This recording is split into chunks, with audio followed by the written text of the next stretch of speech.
the third paragraph, kind of jump into that second line or the first line there that says with real determination because you want to reach this truth. And then the second line says salvation is really your only need. There's no other purpose here and no other function to fulfill. I said that before. You know, the Course tells us the healing of God's Son is all the world is for. Wouldn't that be salvation? Your healing is salvation. Your extending of that healing is salvation. That's all you're here to do.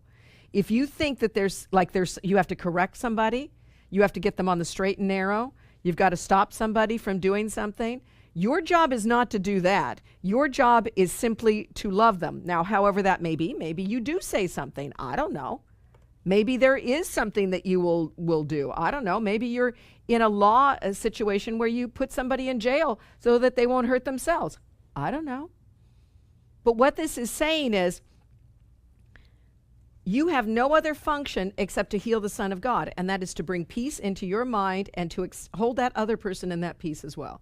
And the Course tells us if we use this world for any other reason but that, we buy into its laws of sickness and death. So if we want to move past the sickness and death of this illusory world, then we must forgive. We must move past our judgments to the light. We've got to move past this.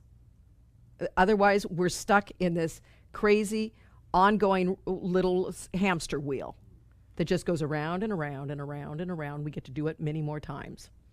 The Course indicates all the way through it. I was just looking the other day.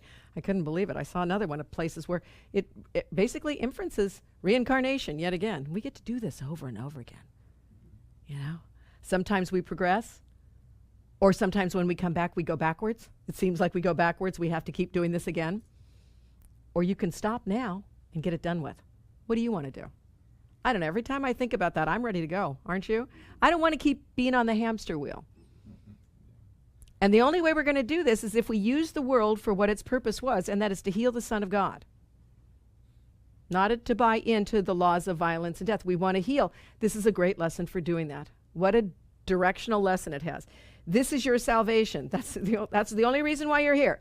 Learning salvation is your only goal. Let us end the ancient search today. Boy, what does that tell you? Ancient search. How long you been doing this? Not just a long time. This isn't just turn of the century stuff. This is ancient crap.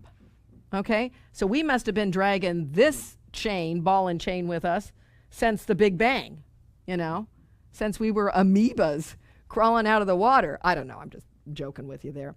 But what I'm saying is it's an ancient search today. This is an ancient search to find the light in us. That's what we're searching for. And holding it up for everyone who searches with us to look upon and rejoice. That's where we're going. And then you get this beautiful meditation that says, you know, think about your mind as this vast circle. So here's your mind, not your brain, but your mind, and it's surrounded by a layer of heavy clouds. And you only see the cloud because you think you're outside the circle. And you're trying to get to that place where you really are. But the funny thing is, the clouds, even though these are all the grievances we hold, these are all the judgments we hold about ourselves, the judgments we hold about the world and everything else, but you're really inside. You're not outside. You only think you're outside. You're like in a dream, right? The reality is that's your mind you're coming to, the real mind, the truth about you, that has been locked away because you've bought into all the grievances and judgments and anger and hate of the world and hate of other people. You want to get past those clouds. Those do nothing for you, and they cannot stop you.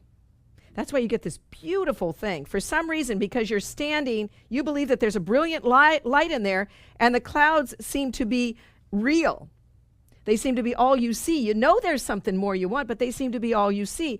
It says, but because they're all you see, you don't go past them. You get stuck there. Oh, yeah, that really is happening. Oh, yeah, that really is going on. Oh, yeah, that is the way it's always been. Therefore, it shall be the way it always is. And we don't go past them. It's now time to look at those and say, you're not going to fool me anymore. You don't give me anything I want. That's the hamster wheel, the dark clouds that seem to stop me. I want to get past this. I want to get into that light because that's my reality. And what happens when you start to go through clouds?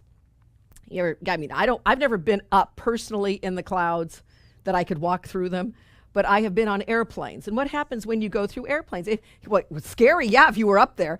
No, but if you're going through clouds on an airplane, I don't know about you. They don't scare me. I just go, it's just a cloud. You're going to go through that. You just kind of go through it, right? Yeah, you just, whatever. You just go through it. No big deal. That's the way I think. And the fact is, you see, Christ is telling us, you can't stop anything. You can't be stopped. Why? Because you're not even outside the circle. If you're inside the circle, that's where you really are. You only think you're outside the circle. That's all the craziness. You're really inside. Ha ha ha. Did you know that? You only thought you were outside. It's just a silly dream. So it goes on to say that. Now it says, so you get this beautiful, paragraph number 6 where it basically says, determined to go past the clouds, go on, the clouds can't stop you. Beautiful stuff. Reach out and touch them in your mind. Brush them aside. Brush all those silly thoughts aside. Feel them resting on your cheeks, on your foreheads, on your eyes. As you go through them, go on. Clouds can't stop you. And it says if you're really doing this exercise correctly or properly, what does it kind of say to you? When you start to do that, when you start to realize nothing can really stop me, don't you get a sense of acceleration? Wow, this judgment can't stop me. This anger doesn't have to stop me. There's so much more when I can move past that. That's what this means about a sense of being lifted up and carried ahead. Your little effort. Look at these. These are words that are said all the time in the Course. Little willingness, little effort, and look at that. Not big determination, small determination. Call upon what? The power of the universe to help you. The power of the universe to help you. And God himself will raise you from darkness into light. Why? Because you are in accord with his will. You cannot fail because your will is his. Wouldn't it be arrogant to say, oh, this problem is so big, it's impossible to heal, if God says, you will heal this? Now who's arrogant? To say that it is impossible that God's will be done is arrogance. He says you will be healed. Would you believe it or not? You see, that just empowers me when I read words like this. He will raise you from darkness into light because you are in accord with his will. It is his great pleasure to give you the kingdom. It is his great pleasure that you be healed, not stay in darkness. He is not a God of judgment, and he's not a God of retribution. That may be what you have heard for many a years. Maybe a lot of ancient learning going on there. But the truth is, God is not a God of judgment. God is a God of love. There is no opposite to love.